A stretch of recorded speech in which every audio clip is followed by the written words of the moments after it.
Wiggy, text for you on the Subaru of New England text line. A little behind listening on the Odyssey app to Wiggy's lead, but why would Mike Vrabel come here without an understanding that he could burn some cash? Good question.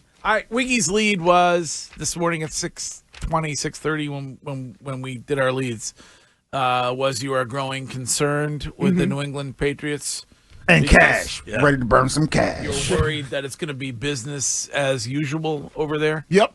And there hasn't been anything to suggest differently when you start to – we talked about Deebo Samuel. I don't – there was no, Patriots were in on him. We've heard about Cooper Kupp. I haven't, Patriots in on him other than the A.J. Brown thing that you're talking about. I mean, and I don't know how much – interest there is. Curtis brought it up. They're almost like the Red Sox. They're interested in everybody. I'm a little concerned when it comes to that and knowing who's really in control. They said they were going to burn cash last year. That's what Mayo said, and that got stymied. So what makes you believe they're going to change who they are? Wouldn't it be a surprise if they were aggressive? Even if they talk about it as much as they have, I will still be shocked if they get A.J. Brown. Well, it wouldn't be to me because there has been a suspicion that they would be aggressive the last couple of seasons because of the room they had when it came to the salary cap. They weren't last offseason. So now you have the benefit of seeing actually physically what Drake Maye can be, right? Yeah. So should that not change your intention in the building? If you're somebody who was wary of burning cash? No, because you drafted him at number 3, so your expectations were he's going to be a really good player. So but they didn't even want to play him. The only reason he even played as early as he did is because people realized that they were going to lose their jobs at the end of the season. Sham, I understand that, but if you're going after a quarterback like that, you would think all right, we got to make sure whenever he plays, we put pieces around them. And I wouldn't be surprised if they're aggressive because I think Mike Vrabel only came here because he was promised something that he wouldn't have come here if otherwise wasn't. Don't you think Mayo was promised stuff last year? Yes, but I think Robert Kraft took advantage of Gerard Mayo. I don't think he can take advantage of Mike Vrabel because I think Mike Vrabel would go and tell everybody that Robert Kraft lied to him. I think Mike Vrabel coming in here only took the job because he was promised that they weren't going to make him look like a fool. You think Vrabel is going to go to everybody after year one and be after free agency passes and go, oh, Robert Kraft lied to me? No, he's not going to do that. Here's a text from New Hampshire. Hello to our New Hampshire listeners. We are coming to you in July with a road show, a floating road show at a place that we've never been. So hello to New Hampshire. Who gives an S about Deebo, Wiggy? There are at least 20 wide receivers that are better than him, and with about half available via trade or free agency. That's such cap. Who are the 20 wide receivers? I'd love for him to know. I would say Devontae Adams is better than Deebo. I would say Chris Godwin's the number 1 free agent this year, and he's coming off. What's he coming off? Another torn ACL. ACL injury? Or it was either torn ACL or a broken ankle. It was a leg injury. And so when you say, and I'm not saying Deebo Samuel's going to set the world on fire, but you could have got him for a 5th-round pick. You could got him for a 5th-round pick. You could sign the Devontae Adams in free agency. You could then figure out if you wanted to draft a tight end with your pick, like Shime said, maybe move down. There are a lot of things that you could do, but they just don't look like they're doing it. Or at least just from where I'm sitting, it doesn't seem like there's any real sense of urgency of all right, we need to be in on everybody. What makes you believe that they will spend, Greg? I think I'm hopeful. I believe that Mike Vrabel would not have come here if he didn't have some kind of. Well, he's making $15 million a year guaranteed. Yeah, right. Okay, but he had other options. I don't know. I mean, maybe, but my guess is that I just feel like we keep saying the same thing, myself included, because I want it to be true, because I'm desperate to have a football team that's worthy of the fan support. But if you weren't going to spend last year, right, when Bill Belichick just got fired, and you had already had the Dynasty docuseries in the can, what better chance to say, look, we're spending now. I've reclaimed control of the organization. And they did nothing. And who do you think Robert Kraft, honestly, like just personally, you know, if you were to say, hey, Gerard Mayo or Vrabel, who do you think personally, before anything, you would say, oh, he probably likes him a little bit better? Likes him better? Yeah. Personally? Yeah. I would say Mayo. You would? Yeah, because remember, Vrabel had some of those things to say when he left out of here. But that's what I'm saying. Like, he's not going to hold his tongue like Gerard Mayo. No, like when he was a player, like about. Yeah. So he had a little thing. And not that I'm saying they don't like Vrabel, but you lied to Mayo. So if you can lie to Mayo, what makes you think that they can't lie to Vrabel?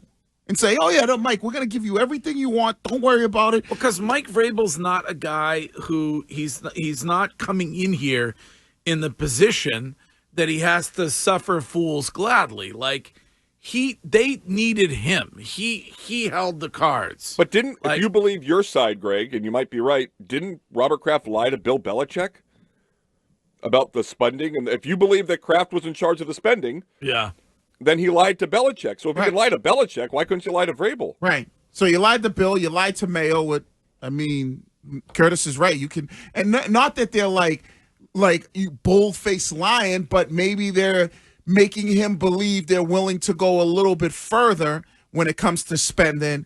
And then as he gets into it and says, okay, we want this guy, we want to spend X, then they're like, well, Mike, maybe try to look at another direction. This is Walter from Boston. Hey, Walter.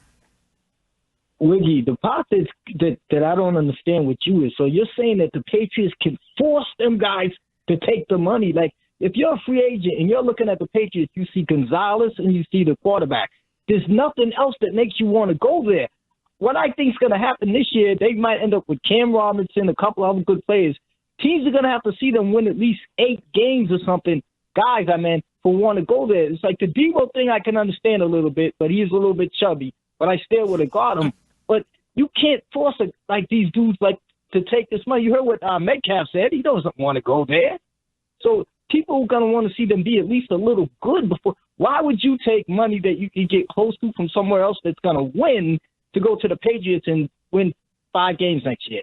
Well, because if you so it's Walter, 2 sides. I agree they need to spend, but you can't force guys to come here just for the money. No. I'm not saying you can force guys to come here, but if Devontae Adams, and I think it was Tommy Curran who might have said this, if you said, all right, we're going to give you 2 years, $60 million fully guaranteed, and if he can't get that nowhere else, then I think there's a good chance that you're able to get a guy like that. Like you're able to be in the market like that, or whether it's Chris Godwin. Your concern is that they're not going to do that. Yeah, they're not just going to write a blank check to somebody like Devontae Adams to overcome whatever the negative is about where this team is right now. Right, because they can never just level with the fan base. Last year, instead of saying who went to the Titans, Calvin Ridley. Instead of just saying, we didn't want to go past a certain point, they blamed the fiance.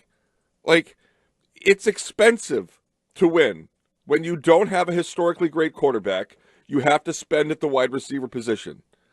And they didn't do it when they had the guy. Now we believe that they're going to approach this free agency like it's, like they're just spending money like Courtney online. I mean, I don't know.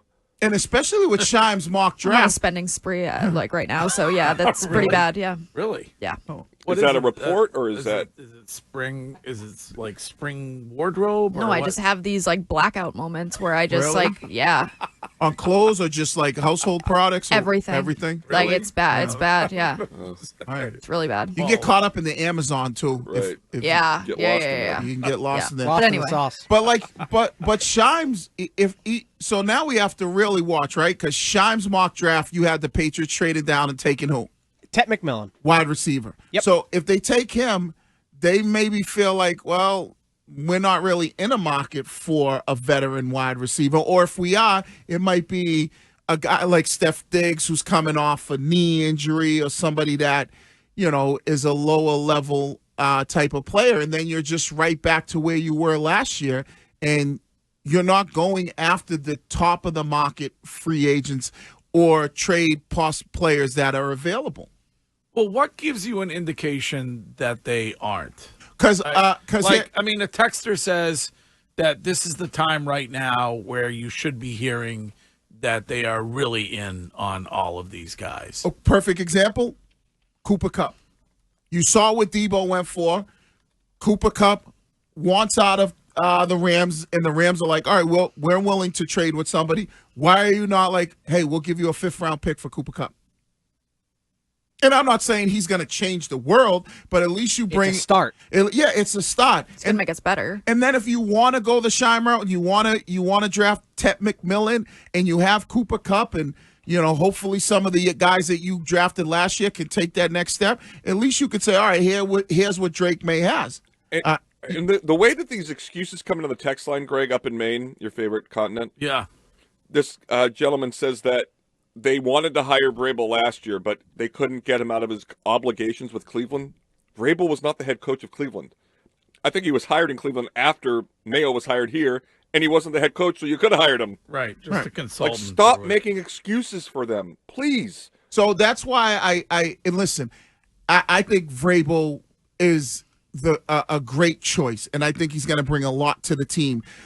But if you're not giving him the full option or full, like if you're not giving him every chance to be successful, it's going to be extremely difficult. We call that, when you allow somebody to spend whatever they want to spend, we call that a Santo. True. Give him a Santo. Right. Right. Because if you want him to be successful, he's a great coach.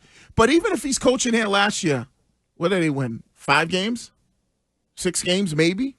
Yeah, I just don't think that Krafts would have their hands in it as much with Vrabel being the head coach as they did with Jerod Mayo. Like, you listen to how Kraft explains how last season went. They say that they didn't set him up for success. You can't do that with Mike Vrabel. Having a first-year head coach and having Mike Vrabel is vastly different. But why can't you do that if you don't give him the ability? Because I don't think that you can count on Jerod Mayo just bowing down to you and saying, okay, whatever you want. I think Mike Vrabel is going to bite back. You paying him $15 million. What's he going to do?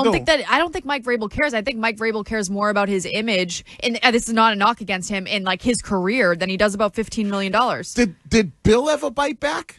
I So would assume behind closed doors. Yeah, he came out immediately and said we're 28th or 29th in spending the last. Yeah, but that took, 22 years? Yeah. So, the whole thing of, and I get it. I know Vrabel's personality, but he's still working for Robert, so he's not going to, just completely go off tilt and be like, I can't believe they did this. He's still going to toe the company line and say the things that he knows are politically correct when it comes to that.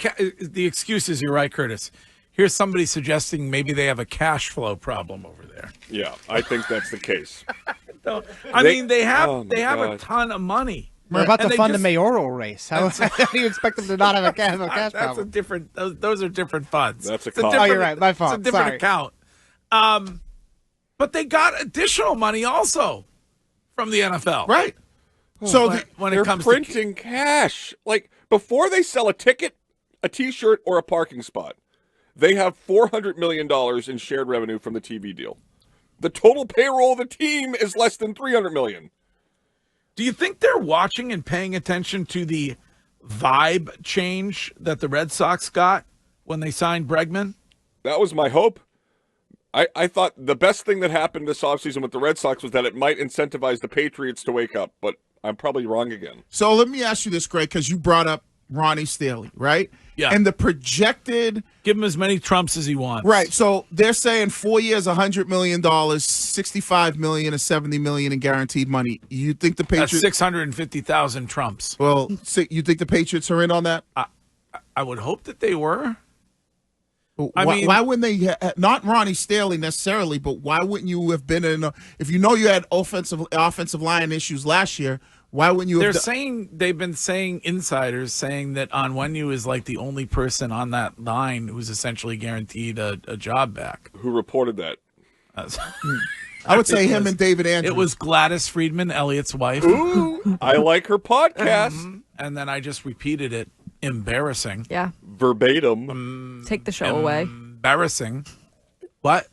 And then I said David Andrews is probably the other one that I would say. I would think you would, right, barring illness and whatever. I just, like I said, I'm a little concerned because I would think that we would hear more, like you said, we would hear more about the Patriots being in on guys. Gladys Freeman is such an old head name.